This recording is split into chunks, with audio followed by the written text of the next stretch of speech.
I want to give you a little breakdown about a news story I saw last week in the News Herald.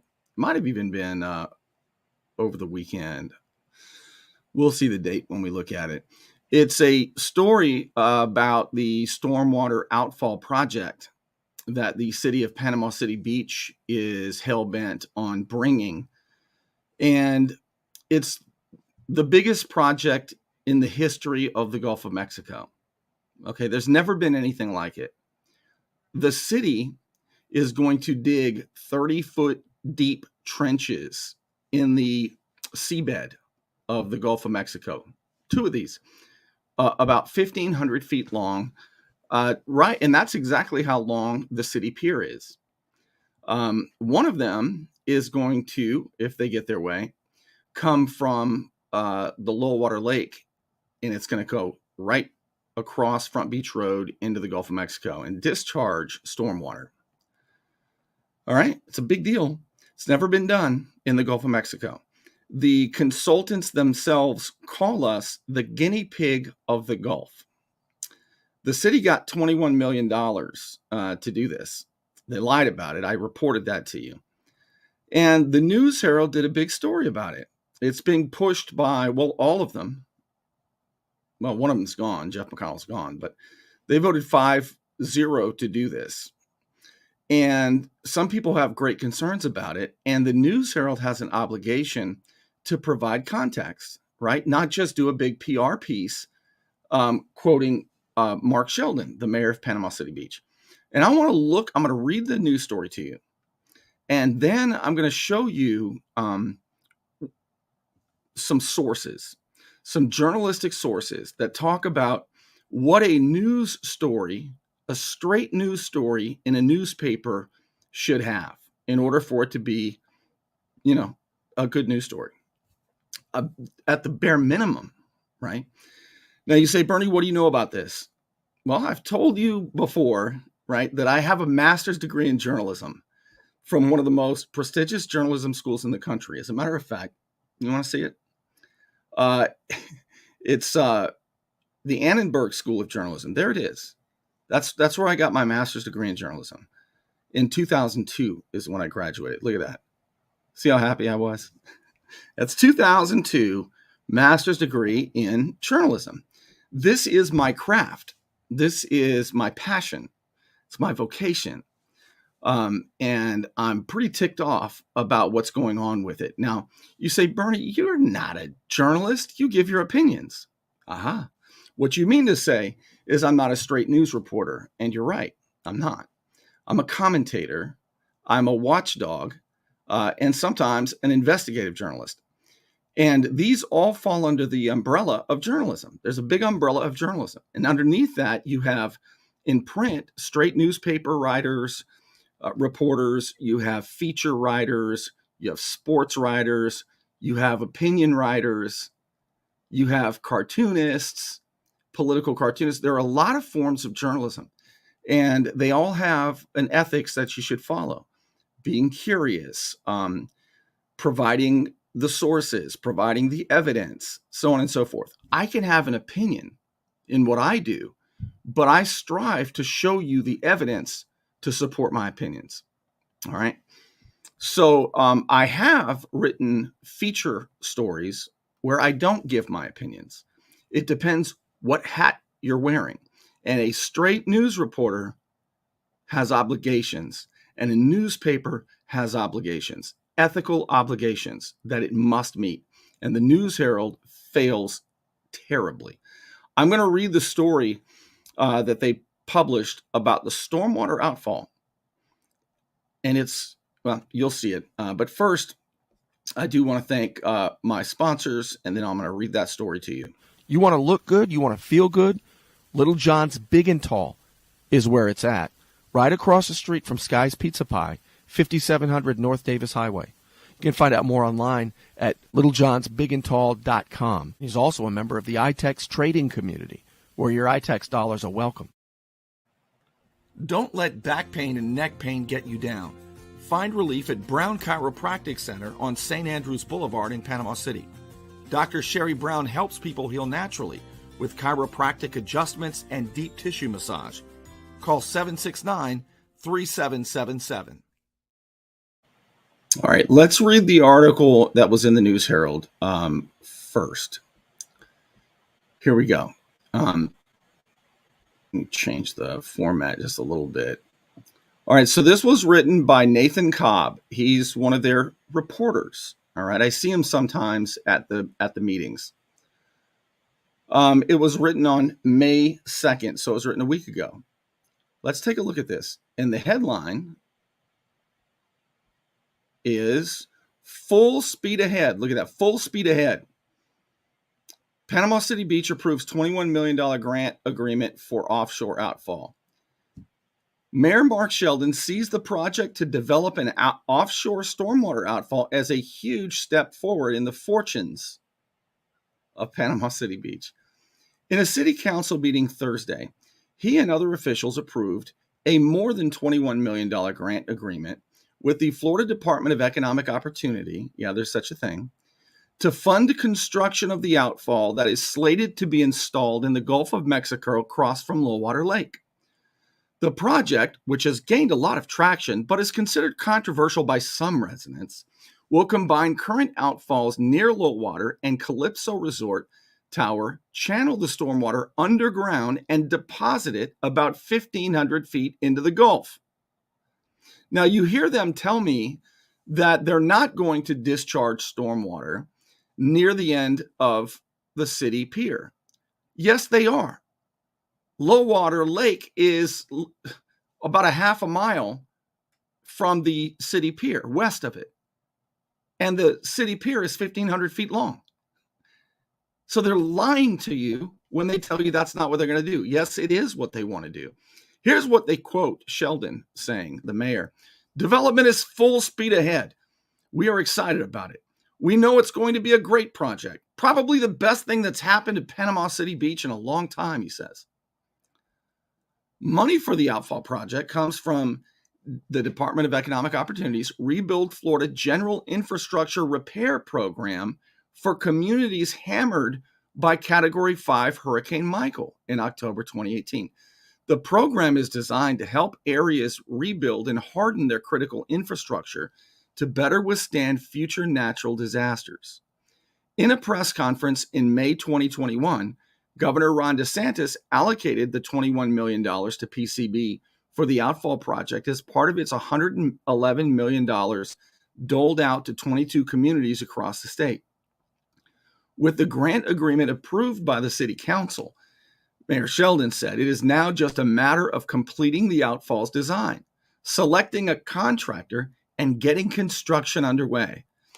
He did not have a specific timeline for when residents could expect the project to break ground or be complete. Apart from draining stormwater more effectively from the Low-Water and Calypso areas, the outfall will benefit the local environment and wildlife, Mayor Sheldon said. He also said it will prevent stormwater from flowing across the sandy portions of the beach, which is known to disrupt beachgoers. Quote, "It's an environmental project that helps out," Sheldon said. "It takes away so much of the nastiness that goes across the beach. It's really going to enhance the quality of life and the tourism in that section of the beach." And that's the whole story. That's the whole story. So what should that story include? I mean, what do you think that story should include? I'm going to look at your comments. I'll tell you what that story should include. And it did not. That was essentially PR.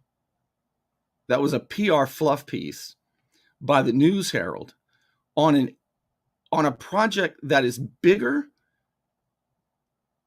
and, in my view, more dangerous than any project they've ever done.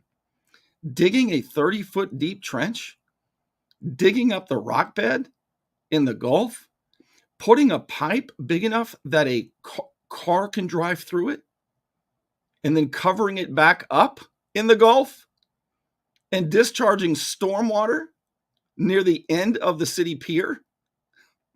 Never been done in the Gulf of Mexico. It has been done in South Carolina at Myrtle Beach back about 7 or 8 years ago. And so it has been done in the Atlantic Ocean. Now, what a news story like that should provide is a comprehensive picture, right? It should provide context. It should provide quotes of people who are concerned. It's not hard to find people who are concerned because they speak at the city council meetings. And if they're not allowed, if the reporters and they're not allowed to talk to me, well, they could talk to people who live at low water, in the low water neighborhood. They could talk to those people.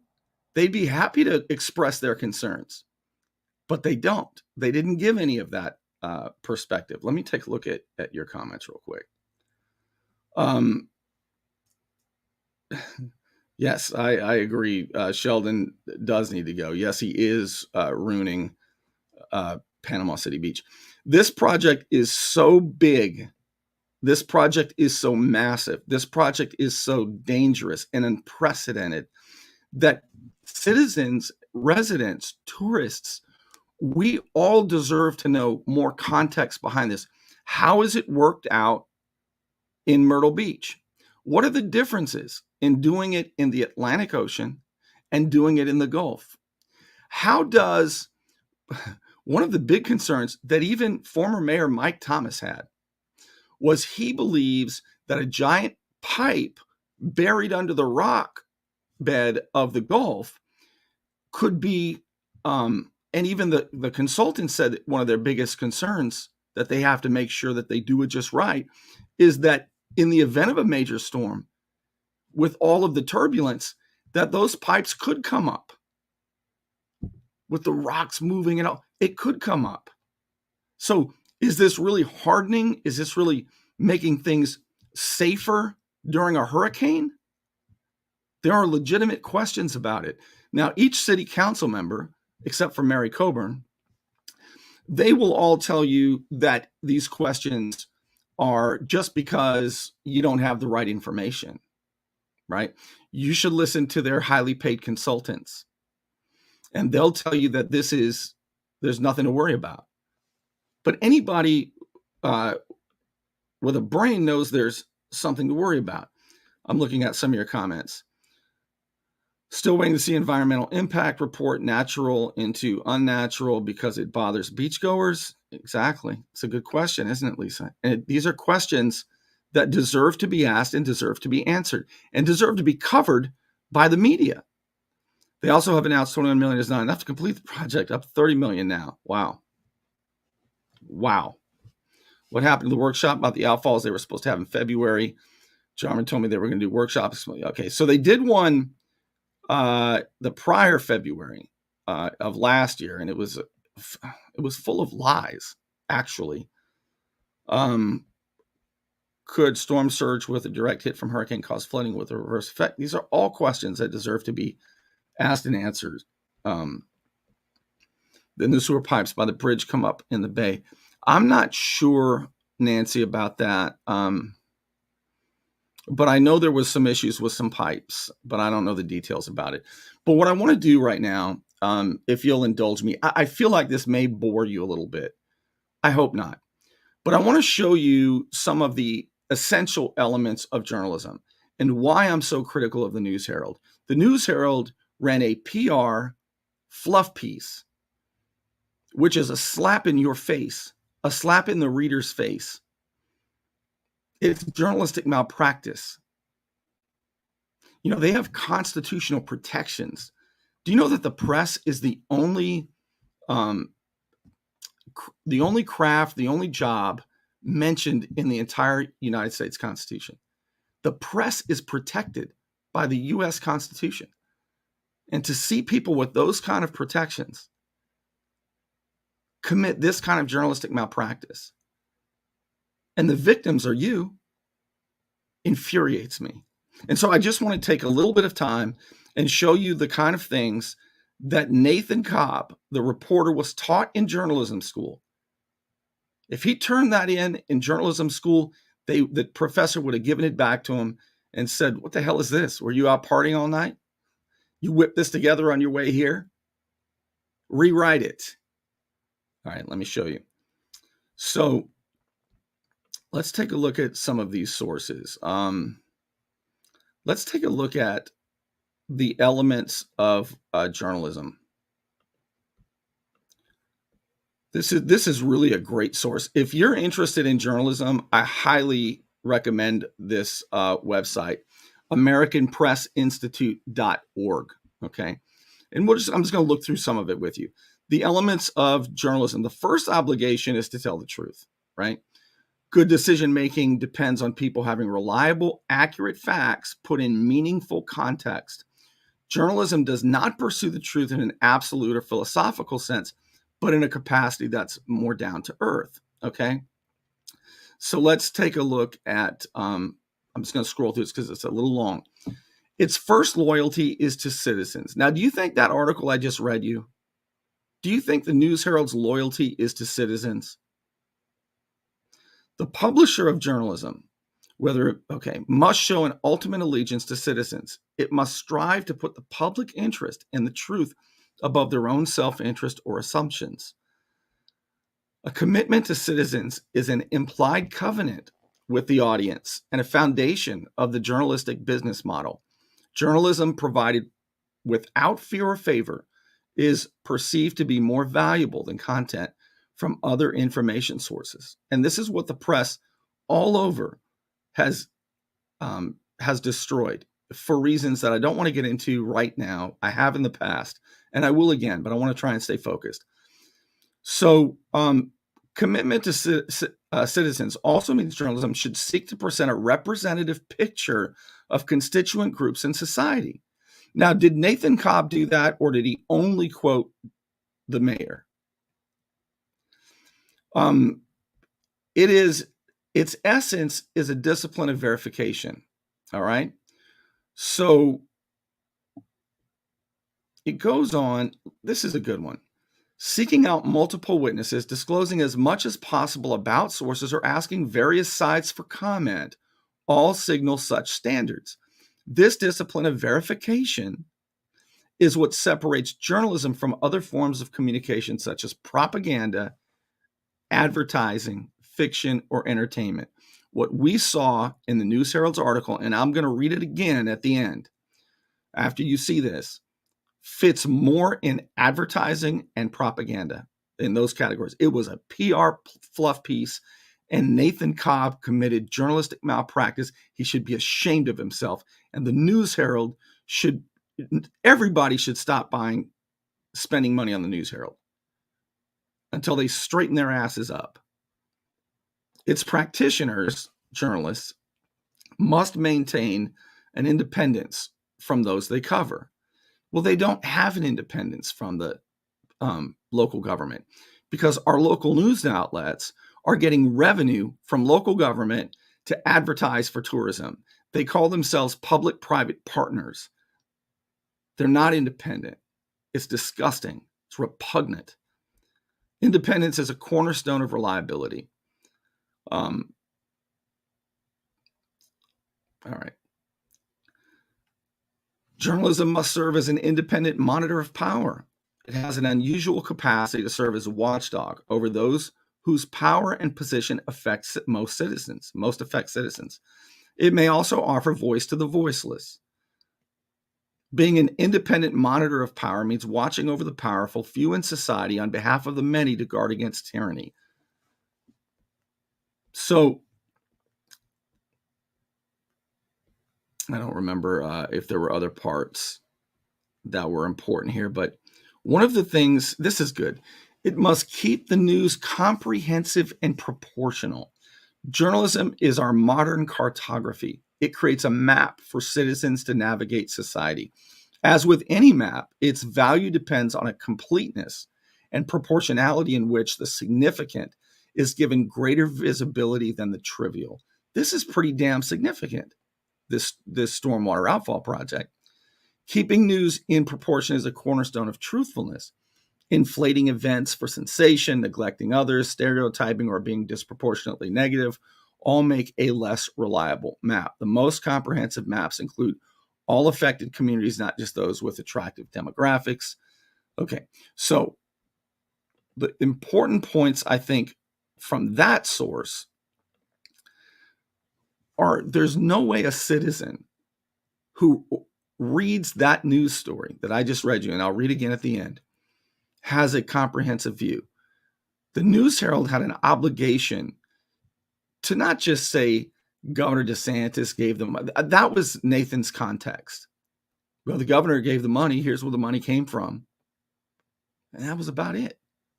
And then Mayor Sheldon, the least trustworthy guy you can imagine, telling you that it's going to be the greatest thing that's ever happened in Panama City Beach. Digging 30-foot trenches in the rock bed of the Gulf to put a pipe big enough to drive a Volkswagen through is nothing to worry about. Are you kidding me? So again, the News Herald should have called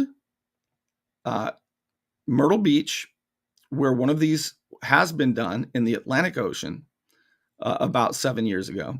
And they should have asked, are there any groups or people who don't like the stormwater outfall project? Who is complaining and what are the biggest complaints? Right? Should have done that. It should have asked the low water residents, what do they think about it? What are their concerns? And then they could have asked the consultants with the Panama City Beach. They could have called the consultants and said, the residents in Myrtle Beach say this and this happened and it's negative. How are you going to do it better or different? Right? And then they quote the consultants that the city has hired for tens and tens and tens of millions of dollars. Then they could have asked, they could have called a university. They could have called scholars. They could have called others that have a lifetime of education about these projects and about this type of stuff. And they could have asked those questions. They could have called the people with PhDs in water management. What is a kill zone exactly? How is hypoxia going to affect our water? Hypoxia is when you introduce a bunch of fresh water into a certain area of salt water. Hypoxia, dead zone. What is that? There's so much that the News Herald should have done, and every other news story too. WMBB, WJHG, they should do a multiple part story on this. They should do a 6-part story on this, and they should quote everybody, but they won't. You want to know why? Because Mark Sheldon will pull advertising that he gets $735,000 a year to advertise Gulf Coast Jam and Sand Jam from the Tourist Development Council. And he sends that money, God knows where, he won't tell, but he sends it for sure to the parent companies of the local news outlets. So the parent companies of the local news outlets say, we don't want to lose that money, Jack. So don't say anything that's going to piss off Mark Sheldon. You see the racket? It's so bad. All right, let's see what you guys are saying here.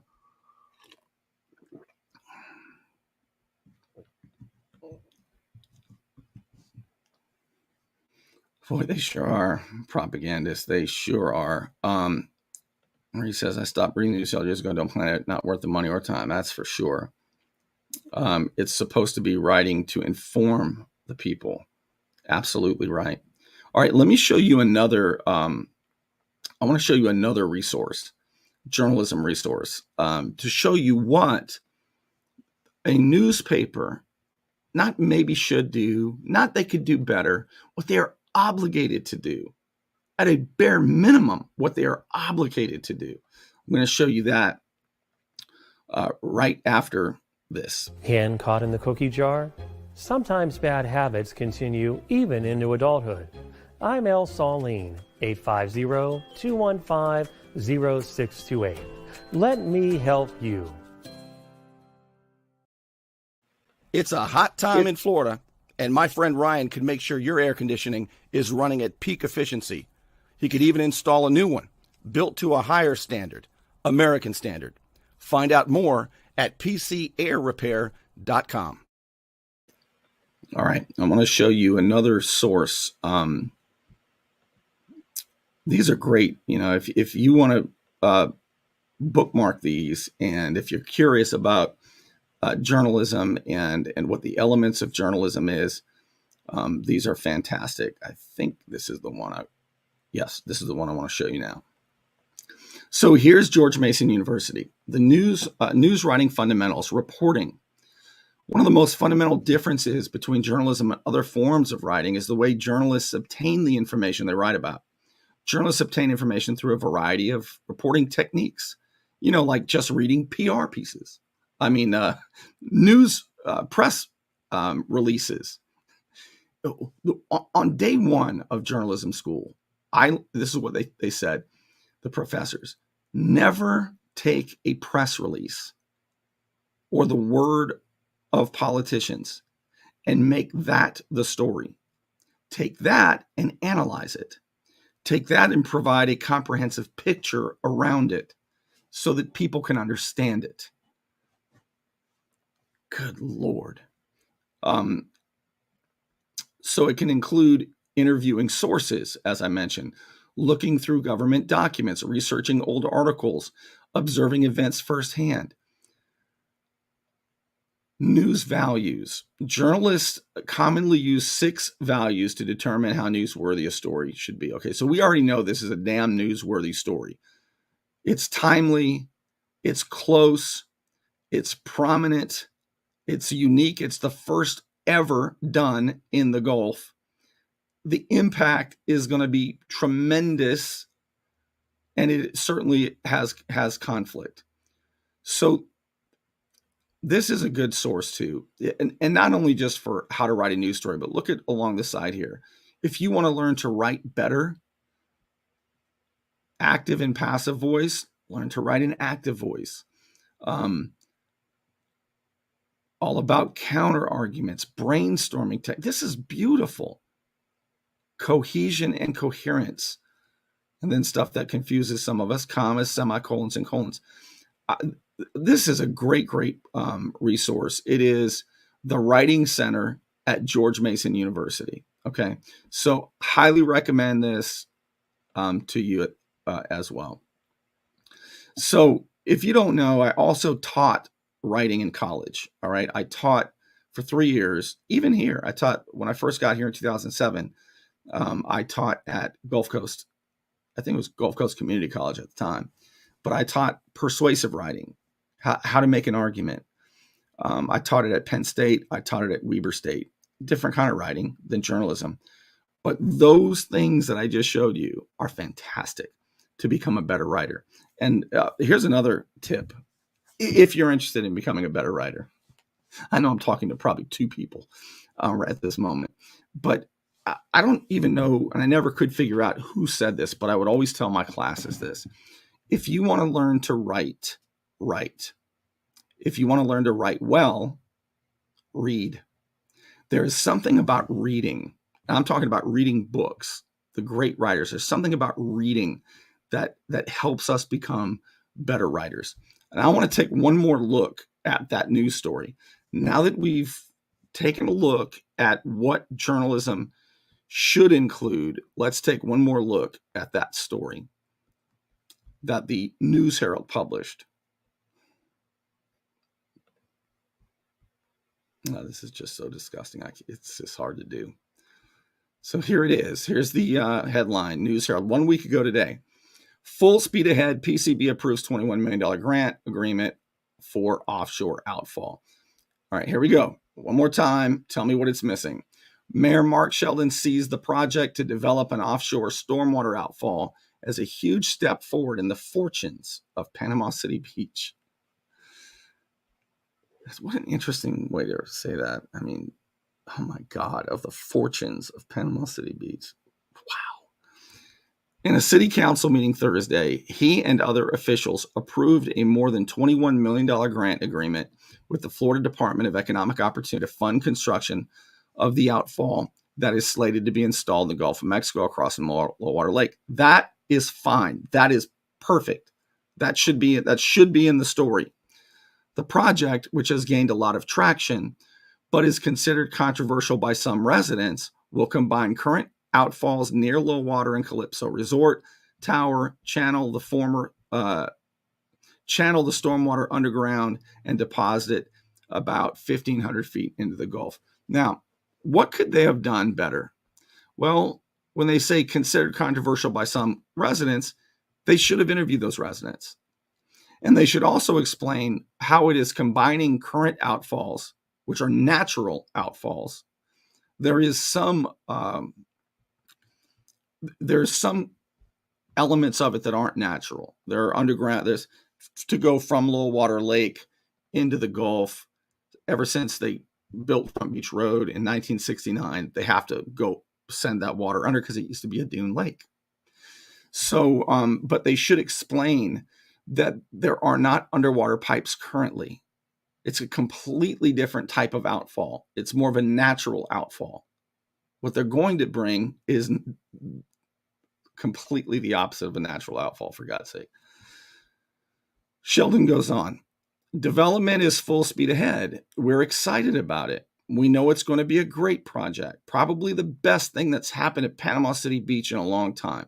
Now, this would be a great place to say some residents who live in the low water neighborhood have concerns, and then quote their concerns, and then go to Myrtle Beach, call there, and start doing research there about what has happened since they did it, and explain the differences between the Atlantic Ocean and the Gulf of Mexico. What are the differences? But Nathan Cobb doesn't do any of that.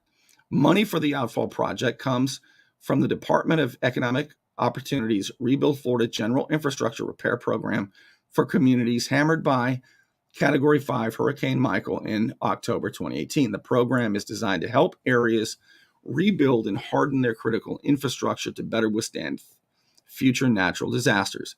That's fine. But now would be another time. Maybe now you interview the consultants. How does it harden critical infrastructure? And how does that better withstand natural disasters? Then interview, call a university, talk to a PhD in this, in water management, get their thoughts. I mean, my God, hold their hand. Nathan Cobb knows this. He's got a journalism degree. In a press conference in May 2021, Governor Ron DeSantis allocated $21 million in PCB for the outfall project as part of about $111 million doled out to 22 communities across the state. Also could have mentioned that the state of Florida got that money from FEMA. All right. I'm sorry. Not from FEMA. Damn it. From, why am I forgetting I am forgetting. There's somebody. It is Lazy John. There's Molly. She lives in the low water. Neighborhood. Miss Sarah Moon, what am I thinking of? Where did the federal money come from? Why? It's a HUD project. Thank you. It comes from. Oh wow! How about that? See, I told you she's the brains behind the outfit. So where did the state get the money exactly? It's HUD money. It was a HUD project. That's how the state got the money. And you know the story about how Panama City Beach lied to the state to get the money. All right. Yeah, they could have done that, couldn't they? They should have done that. All right, back to the news story, though. With the grant agreement approved by the city council, Sheldon said it is now just a matter of completing the outfalls design, selecting a contractor, and getting construction underway. He did not have a specific timeline for when residents could expect the project to break ground or be complete. Apart from draining stormwater more effectively from the low water and Calypso areas, the outfall will benefit the local environment and wildlife, Sheldon said. Tell us how, Nathan Cobb. Tell us how. digging 30-foot deep trenches, disrupting the rock bed in the Gulf, putting a pipe big enough to drive cars through, and discharging stormwater near the end of the city pier. Tell us how that is good for local wildlife. Please do that. He also said it will prevent stormwater from flowing across the sandy portions of the beach, which is known to disrupt beachgoers. Quote, "It's an environmental project that helps out," says Sheldon. "It takes away so much of the nastiness that goes across the beach. It's just really going to enhance the quality of life and the tourism in that section of the beach." You know, did you see how Sheldon said the nastiness of the water? If you go to Panama City Beach on Facebook, there are videos of Mark Sheldon standing where that water goes across the sand into the Gulf. And he says that that water is not nasty. It just looks nasty because it's tannin water. Okay? It comes from Low Water Lake, but it also comes from stormwater that comes off the roads and everything else. So on one hand, Sheldon says it's not nasty. On the other hand, he says it's nasty. He'll say anything for another grant. For the newspaper to rely on the most dishonest person in government in the local area, and that's saying a hell of a lot. Well, we got rid of a few, but that's saying a hell of a lot. Without any other context is infuriating. All right, let's see here. All right, I'm just looking at your comments.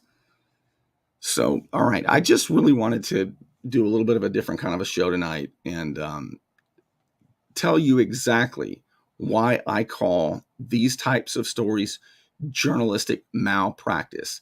They are journalistic malpractice. And it's very, very difficult. It's maddening for me to see. In order for residents to be able to make good decisions, citizens to make good decisions, they've got to have a more comprehensive picture about what government is doing. And it's not happening at a local level. It's not happening at a state level. And it's sure as hell not happening at a federal level. All right. Hey, have you ever heard of Americans for Prosperity? Americans for Prosperity is a free market think tank that I have been a big fan of ever since I got here in 2007. And I'm thrilled that they're sponsoring the show. Americans for Prosperity is the largest grassroots organization advancing policies that help people improve their lives. AFP Florida seeks to end corporate welfare, expand energy options, and reform education and healthcare by giving people more choices. Sign up today and volunteer at americansforprosperity.org.